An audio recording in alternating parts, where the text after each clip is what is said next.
Ég er komin með ykkur hérna á Breið nýsköpunarsetur á Akranesi. Hér var einu sinni fisksverksmiðja og hýsir nú Arttré og FabLab smiðju Vesturlands. Það er sama fjölskyldan sem að reka þessi 2 batteri og við ætlum að sjálfsögðu að taka þau tali. FabLab, þetta er fyndið orð, FabLab, finnst þetta skemmtilegt? Já. Hvað þýðir þetta? Fabrication Laboratories þýðir þetta. Já. Þið eruð að vinna með tæki og tölvur og að hanna í hinum stafræna heimi, eða ekki? Já. Og hvernig gengur þetta fyrir sig? Fyrir hverju er þetta? Þetta náttúrulega bara er fyrir alla og það sem þetta gengur út á er það að þú kemur inn og vinnur með hugmyndir og getur síðan framkvæmdar í litlu magni. Já, úr hvaða efni? Það er bara ýmisleg efni sem er í boði. Það er náttúrulega verið að nota voðalega mikið vínilskera og leysiskurðarvélar og tölvufræsara, þrívítaprentara sem dæmi.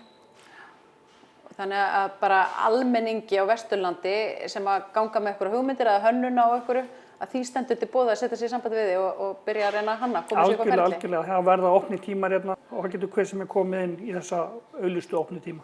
Og kostar það eitthvað? Nei, það er frítt. En fólk getur komið með sitt eigið efni eða fengið efni á staðnum. Já, þá kaupir það efni, en ekki? Já. En það fær aðstoð við að skilja þennan stafræna heim, setja upp hugmyndina? Já, það fær svona lauslega leiðbeiningar við að gera það. En ætlunin er náttúrulega að þú gerir sem er sjálfur en þú fær að sjálfsögðu leiðbeiningar í gegnum tækin og allt það, sko. Nú er ég bara að hugsa hvaða afurðir er að koma úr FabLabinu. Er þetta hringar, eyrnalokkar, borðstofuborð, Já, og þetta byrjar yfirleitt smátt en getur síðan enda stórt. Það er náttúrulega, hugmyndin er að byrja á smáalutnum og þróa hann áfram hérna hjá okkur. Já. Getur nefnt mér einhverja svona vörur sem er hægt að gera? Já, það er alveg hægt að gera hringi til dæmis og það er hægt að gera eyrnalokka og arbönd og allt hvað það er, sko, og ýmsar merkingar. Ég geti líka gert eitthvað nytjahlut. Mér vantar eitthvað hérna í fjárhúsin, eitthvað tengingu á milli, þú veist, eitthvað fjórtengingu eitthvað. Þá geti ég komið að hanna það, eitthvað rör hjá ykkur. Algjörlega. Þannig að í rauninni er bara, þú veist, bara hausinn á manni. Það er bara takmarkið, maður er takmarkari meira í hausnum heldur en með tækinum og tólunum, sko. Já. En þú ert ekkert nýr í þessari hönnun og svona, þú ert í Arttré fjölskyldunni sem er hérna í sama rými. Passar. Já, fer þetta ekki allt einhvern veginn saman, þannig að þetta verður bara alveg borðið liggjandi fyrir þig að taka við FabLab smiðjunni. Já, það gerði það í raun og veru því að við erum nánast með öll tækin í Arttré sem að FabLab er að nota, þannig að þetta átti algjörlega heima saman. Já. Og auðveld umskipti fyrir mig að hoppa yfir í FabLab. Já. En það er að máuðin sem ætlar að segja okkur aðeins frá Arttré. Já, hann ætlar að gera það.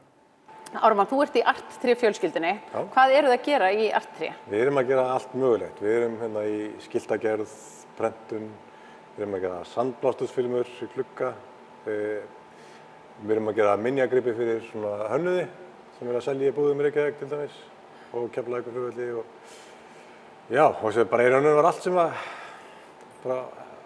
endalaust sem þetta gera hérna hjá okkur. Þannig að ykkur eru uppnefn allir vegir færir og þið eru að hanna svolítið sjálfir. Þið eru alveg að ákveða, við ætlum að prófa þetta alveg eins og með þetta hús, hérna kofan samsetta. Já. Þið eru væntanlega svolítið frjóir sjálfir, en fólk hefur líka verið að koma til ykkar og fengi hjálp frá ykkur við að hanna. Já. Og eins og núna höfum verið svolítið að vinna með hönnuðum, sko, og hérna hjálpa þeim að útfæra kannski líka. Þeir koma með einhverja pælingu, við veitum ekki alveg hvernig best að útfæra hana, þá höfum við kannski komið með einhverja punkta þar og finnum þar saman lausnin á því hvernig er best að leysa það. Þannig að ná þessu útliti sem þau vilja, en samt að hangja uppi. Já, þið eru með praktísku málin á hreinu. Þið eru nýkomin inn í þetta rými hérna og eru með FabLab verksmiðjuna líka. Já. Er það ekki bara spennandi tækifæri í því? Mjög spennandi. Og Árni ætlaði að sjá alveg um það. Sjá alveg FabLab hliðina á þessu og ég verð meira hérna megin og svo hjálpumst við að svona eftir þörfum.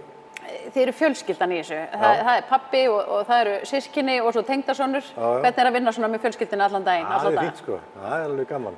Já, þið eru merkt, sá ég á bakinu, en það fyrir gesti frekar en... Við gerðum þetta, við vorum með námskeið í vor og þá ákváðum við að merkja okkur með nafni svona upp á þeir sem voru á námskeiðinu hjá okkur myndu þekkja okkur í sundur. Já, þannig að þetta er gert fyrir gestina, það er ekki það að þið fjölskyldan munið ekki nöfnin. Nei. Við erum með það á hreinu. Eru þið líka að prenta, eru þið að gera svona bóli eða? Já, við erum með bæði Sko við erum með stóran prentara til að taka svona stórar myndir og sem við getum prentað bæði á glugga og bara í plaggött og raun og veru bara... Og textíl, eða? Já, svo erum við með textíl líka sem við skerum út og getum með svona fatapressu, getum merkt á föt. Þetta hlýtur að vera svolítið fjölbreytt starf. Veistu eitthvað hvað þú ert að fara í á morgnana þegar þú mætir? Nei, ekki alltaf.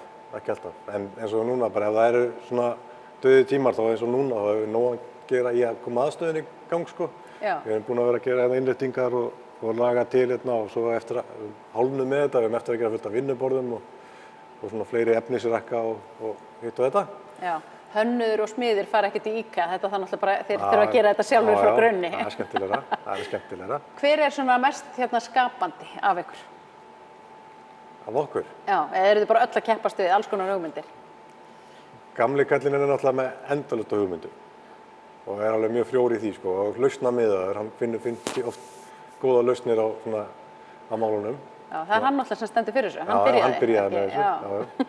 Byrjaði að kaupa sér einhvern svona pínlítinn tölvufræsara, flutta hann með sér frá Bandaríkjunum í 3 ferðardiskum og púslaði þessu saman og var að gera svona lítil skilti eins og svona sumarbústaðaskilti og svona í því og svo bara vattandi upp á sig, svo keypti hann sér stærri og svo komuðu systkinin öll inn í þetta 2014 held ég, minni mig, og þá sem sagt fer þetta svona aðeins meira á kaupa stærri tæki og gera aðeins meira. Fer þetta að rúlla og það sér ekki fyrir endan á því hvert er farið, sko. Nei, þetta er bara endalaust af möguleikum, bara alveg hægt að gleyma sér um það.